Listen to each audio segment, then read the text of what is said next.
অ্যামাউন্টটা যদি আমরা দেখি অবশ্যই একটা হেলদি অ্যামাউন্ট, যেটা অনেক প্লেয়ারের জন্য আসলে স্বপ্ন বলা যেতে পারে। তো করেছেন, তাদেরকে মোটিভেশন কিছু কথা বলেছেন এবং 129 জনের সাথে আরও উনি বলেছেন যে আরও সম্ভবত টোটাল 500 প্লেয়ারকে ওনারা এটার আওতায় আনতে চান এবং দেশের সাফল্য যেন আরও বয়ে আনতে পারে খেলোয়াড়রা, সেগুলো নিয়ে কথা বলেছেন। পার্সোনালি কোনো কথা হয়নি। এই প্লেয়ারদের জন্য বাংলাদেশের প্রেক্ষাপটে যদি অনেস্টলি দেখেন যে সব প্লেয়াররা নিম্নবিত্ত মধ্যবিত্ত ফ্যামিলি থেকে আসে, সব মোস্টলি নিম্নবিত্ত ফ্যামিলি থেকে। সো সেই জায়গা থেকে আমাদেরকে এভাবে হেল্প করা এবং নিজেদের জায়গা থেকে পরিশ্রমের যাতে আরও করতে পারি সেটার একটা মোটিভেশন ক্রিয়েট করে দেওয়া, এটা অনেক বড় একটা। প্রধানমন্ত্রী বলেছেন কথা কম, এখন পারফরমেন্স হবে বেশি। জি। এটা কি কীভাবে দেখছেন? অবশ্যই কথা তো উনি এটা হওয়া উচিত। কথা কম বলে নিজের জায়গায় নিজের কাজেই বেশি ফোকাস থাকা উচিত। ফুটসালের জন্য কোনো মাঠ চেয়েছেন? জি চেয়েছি। নতুন রিন গভীর থেকে পরিষ্কার করে কাপড়কে রাখে নতুনের মতো উজ্জ্বল। নতুন রিন অ্যাডভান্সড পাউডার।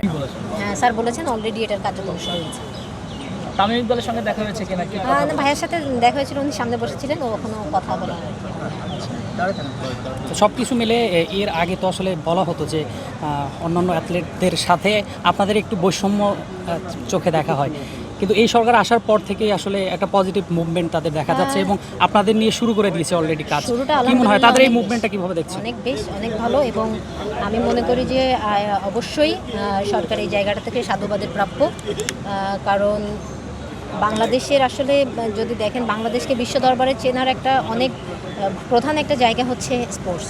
তো সেই জায়গা থেকে সরকার এরকম উদ্যোগ নিয়েছে, মানে এটা আমাদের জন্য অনেক বড় ব্যাপার। সেক্ষেত্রে আপনাদের বড় ভাই আমিনুল হককে নিয়ে কি বলবেন? কারণ উনি থাকাতেই কিন্তু এগুলো সম্ভব হচ্ছে। হ্যাঁ অবশ্যই, এবং আমি অলরেডি একটু আগে বলছিলাম যে উনি সাবেক প্লেয়ার ছিলেন এবং আমাদের অনুভূতিটা কি আসলে উনি ভালো বুঝতেন এবং উনি ভালো বুঝেন।